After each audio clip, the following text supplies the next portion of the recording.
Eagles Entertainment. The last couple of weeks, we've gotten a lot of work done.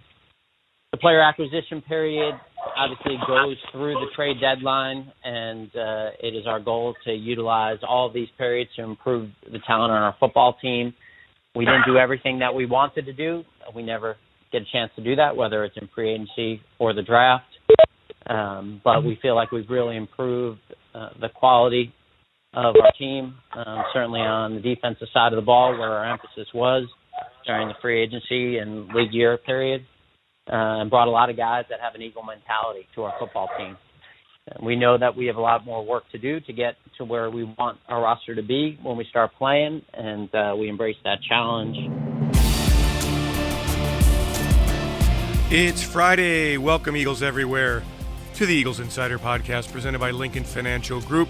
Eagles Insider Dave Spadaro with you, as I've been pretty much every day since free agency began. The Eagles have been impressive in the way they've gone out and addressed the defensive side of the football. And in this podcast, we will begin a three-part series, one-on-one exclusively with Eagles General Manager Howie Roseman.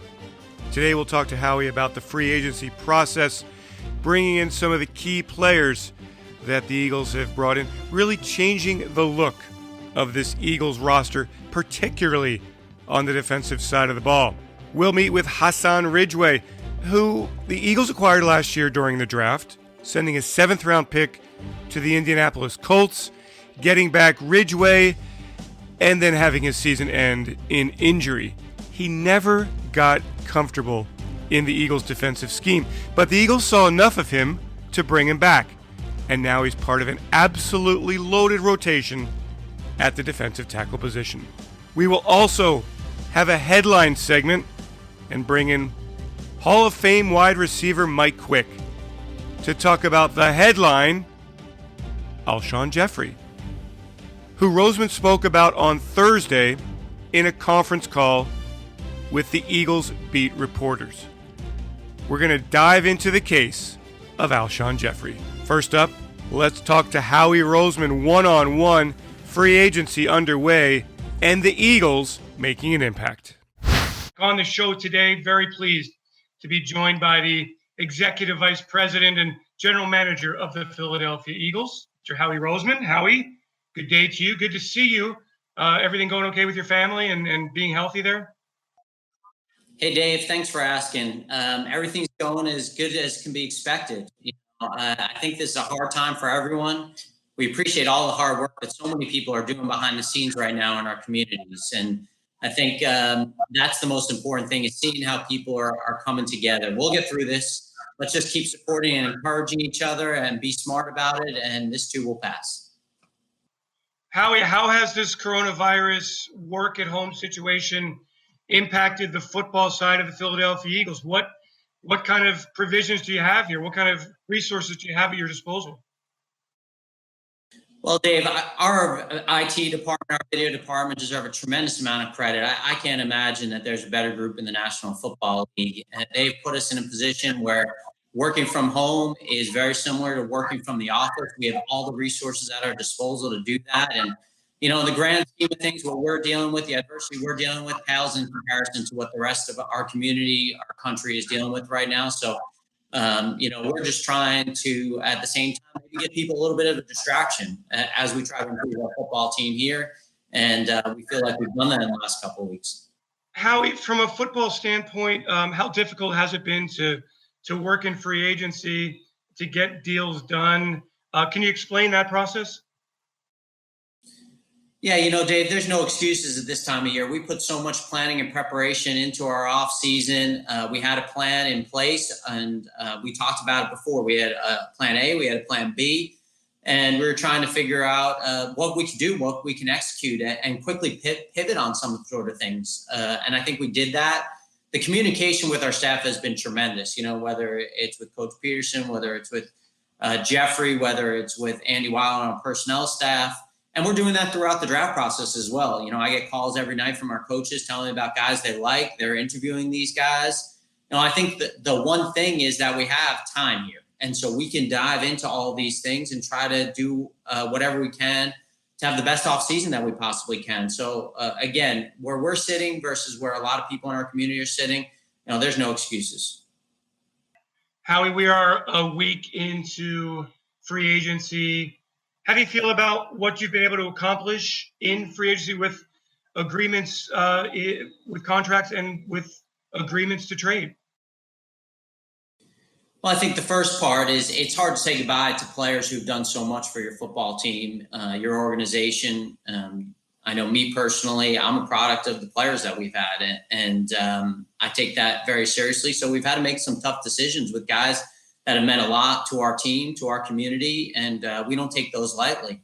But that's the nature of the business that we're in. You see it around the league. You see a lot of guys who've been on teams for a long time that have changed teams this offseason. You see a lot of teams in this league who have to make tough decisions. And we've been fortunate that we haven't had to do that as much the last couple of years, but we're in a part of our program where we're going to have to make difficult decisions. So, really appreciative and thankful that we've had those players on our team, the guys that have moved on and gone to different places.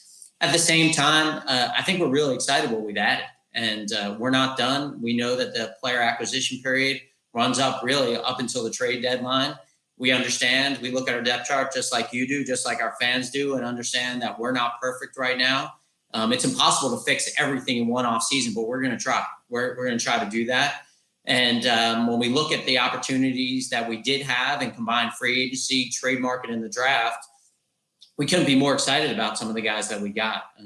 Hargrave's a guy that we studied coming out of college. We think he's a tremendous football player who will fit this scheme really well. And that's our priority. It's always going to be starting up front on both sides of the ball. And, you add him to the guys that we have on the defensive line, and we're very excited about the havoc that they potentially can create.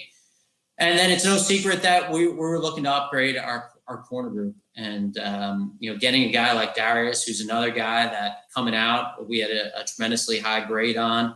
Ironically, he was one of the two guys that we were deciding on when we were picking in the second round, him and Zach. And now to get both those guys here. And really similar to Hargrave, too. Both those guys, him and Isaac, making that decision. And I think that this is a guy who can get us the ball back. He's a tremendous player.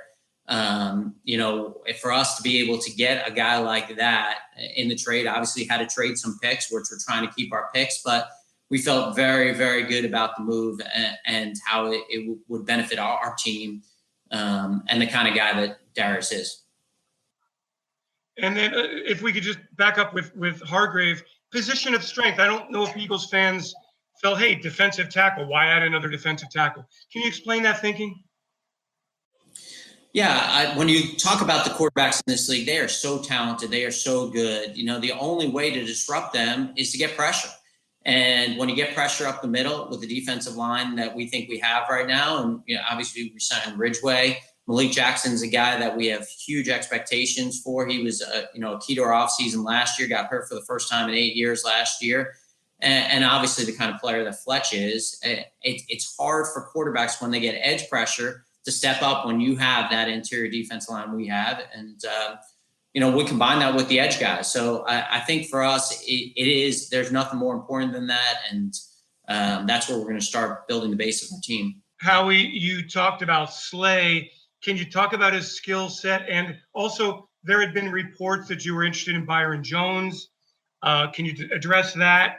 Is it a matter of Slay as the second option here? How do you kind of look at the way that process worked out? No, we were trying to figure out the best way to use our resources. I think the thing that is important to us as a front office and a coaching staff is to try to balance where we are today with what we're trying to be next year and the year after. And so our cap guys did a tremendous job of giving us flexibility for this offseason. But as we go forward, that flexibility gets lower and lower.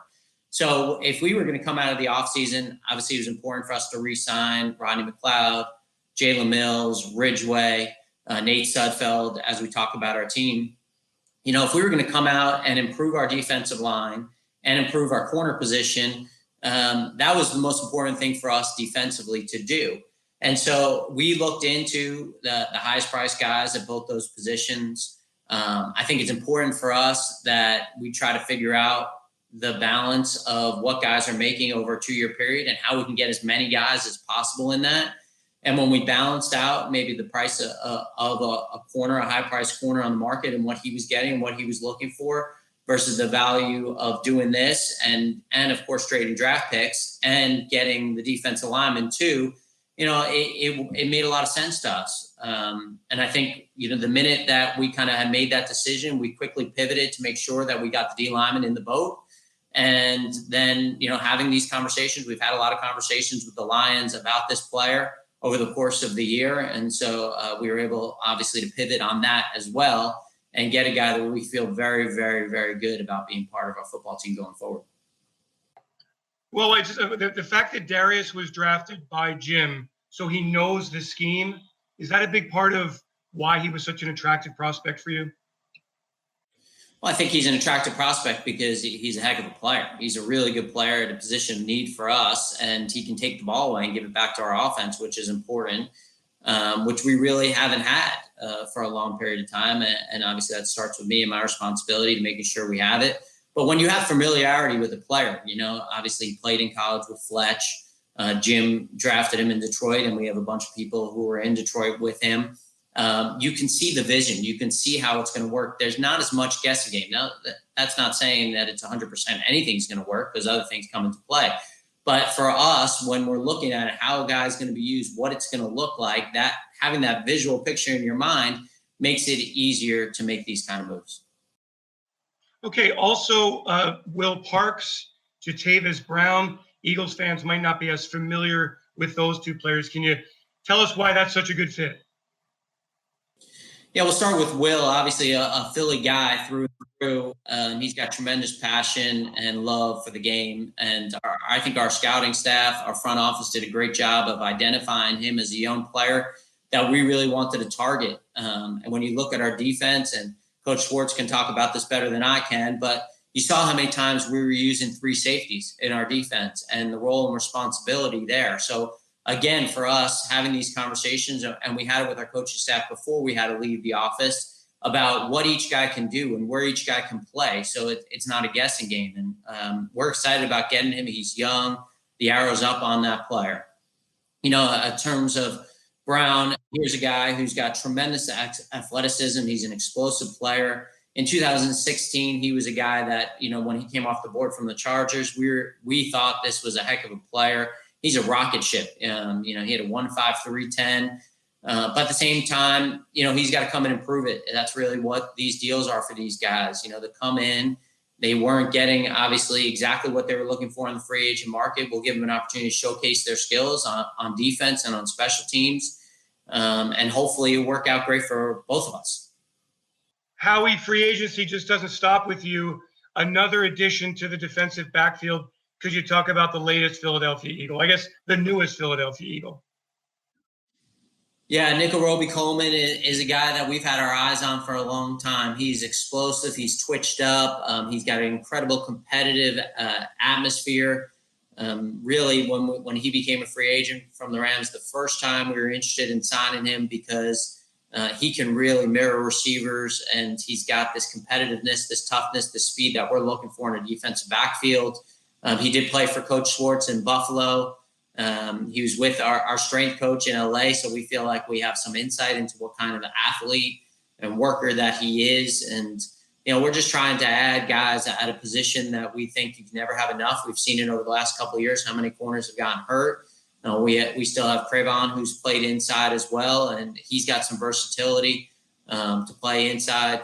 He has some safety background. He's played outside corner for us, Cravon too. And again, just gives us flexibility. We just thought it was a good signing for our football team to increase depth, to increase the competitive level at the corner position.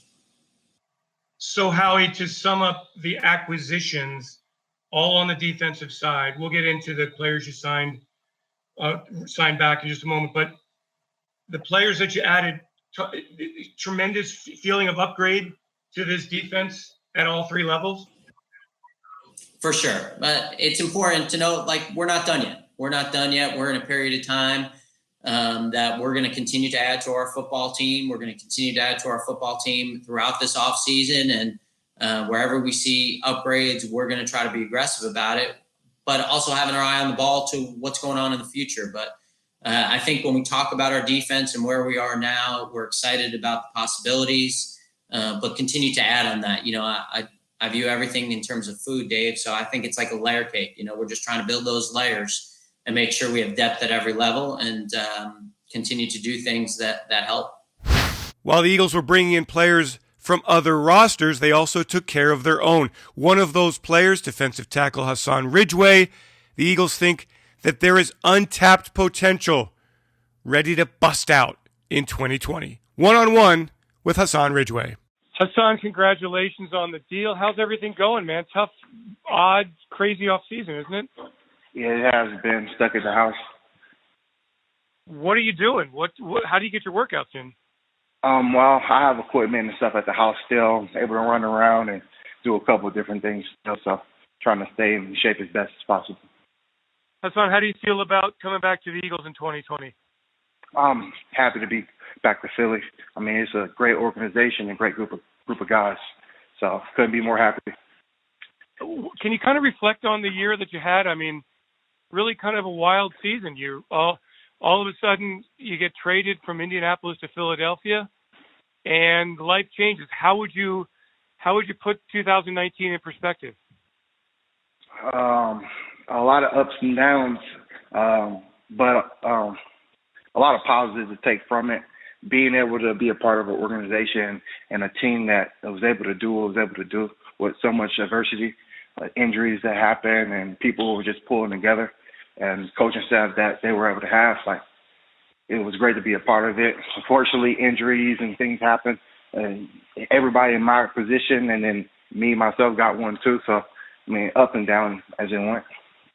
You were really excited about playing in this scheme. Did you feel like you were kind of where you wanted to be before you got hurt? I was getting there. It was slow going at first, settling in the beginning of the season and getting your rhythm, but I felt like I was catching my rhythm right before my injury.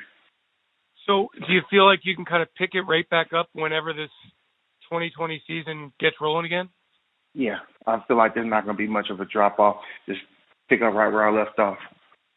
Hassan, what about the scheme what about it that you like so much? What makes it work so good for you? It's just an attacking style defense. It's an attacking on the defensive line. You're not sitting there waiting, reading. You're going in, you're going at them. I mean, you really can't ask for much more as a defensive lineman. Do you think when you get back, it'll be you're comfortable in the locker room, you know your plays, a different feeling than you had the first time you walked into the NovaCare complex?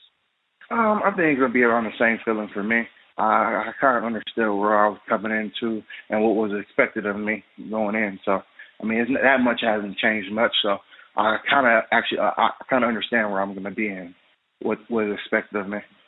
It's quite a group of defensive tackles with the addition of Javon, with Fletcher, with Malik.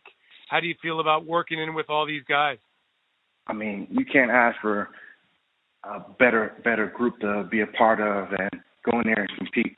I mean, when you're around a group of guys like that, and especially defensive tackles that are elite, I mean, all you're going to do is push each other to be better. So you know that everybody that steps on the field is going to be doing their job at the best of their abilities. So, yeah, I wonder, does that really work? Like, do you really feel like for you the best is yet to come because you're in part because you're working with so many experienced, successful guys? Yeah, when you know that the person next to you is going to be doing their job, it's an expectation that you're going to have to do yours. You have somebody elite like Fletcher, or somebody who can rush and elite like Malik, and then you got Javon coming in right here that's elite defensive tackle. So you got three guys that know how to do their job and know what they're expected. You have to step up and make sure you're doing your job just as well as them. So it's not a drop-off. Hassan, finally, how do you feel physically? You feel like when you get back into Philly, you're ready, raring to go? Yeah, I've been ready for a while. I wanted to get back during the season. So, I mean, I've been ready to go for a long time. I can't wait to get back in. Hopefully everything gets resolved and everything calms down a little bit and we're able to get going. Do you feel like you have unfinished business as a Philadelphia Eagle? I mean, that's every year that you don't want to win a championship. So and going to the Super Bowl, you got unfinished business. So I feel like everybody does. I definitely do, especially with the injury. Hassan, thank you so much, man. Thanks for your time. Good luck. Stay in shape, and we'll see you when this all clears up. Okay. Thank you. Have a good day. Appreciate it. Thank you, man. And now time for today's headlines. Obviously, the elephant in the room is Alshon. Alshon's got to get healthy. That's the number one priority for us and for him. He understands. He knows what's being said about him. He understands that he's got a lot to prove, and he's anxious to do that. So he's not living in a bubble. He understands that. Okay, so there you heard Howie talking about Alshon Jeffery during a conference call on Thursday with Eagles beat reporters. I'm going to bring in Philadelphia Eagles Hall of Famer and radio analyst Mike Quick. Let's talk about Alshon Jeffery and what the Eagles need to do to get the most out of Jeffery in 2020. Wentz under center. Motion. Alshon Jeffery. Wentz on first down. Screens it to Jeffery, and Jeffery spins in for the touchdown. Mike Quick, good Friday to you. Hope everything is going okay and you're safe and social distancing. The idea of wide receiver came up, of course, as it always does. Howie Roseman holding a Thursday conference call with Philadelphia Eagles beat reporters. And the idea of Alshon Jeffery came up, and he called him the elephant in the room. And it sounds like Howie really wants this to work with Alshon, understanding that he's a very talented player and that the Eagles have something going on here with this offseason. So, Mike, the question to you is, you've played the position, you've been out there. How do the Eagles and Alshon make this work for 2020? Well, I think Howie understands the value that Alshon brings, and it's clear to me that, in the NFL, you don't have to be wide open to be open. And when you throw a ball in Alshon's area, more times than not, he's going to fight a guy off to get the football, even if he doesn't get a lot of separation, and he doesn't, because he's not a real speed guy, quick twitch guy, but he fights for the ball as well as anybody in the National Football League, and that's one of the key values that he brings to the party. Good possession guy, good red zone guy, and that's very important, Dave. You don't have to be wide open, as I said, in this league. But if you're able to beat a guy to the ball, if you can out-rebound a guy, and that's what he's really good at, there's a lot of value in that. And I think that's what Howie sees. And if you've got a healthy Alshon, he's got a pair of the best hands in all of football still. I think that's what Howie's looking at. And I know that in the offseason, a lot of people were expecting him to get movement with Alshon, possibly a trade or what have you. But if that doesn't happen, it just doesn't happen. You figure out a way to put your arms around this guy and make him a part of what you're doing going forward. Yeah, the idea of putting your arms around him, that's what I'm trying to get. Maybe Alshon just needs to know that, hey, and I think Howie's made it clear, Alshon, we value you. We want you to come back here and play the kind of football that we know you can play.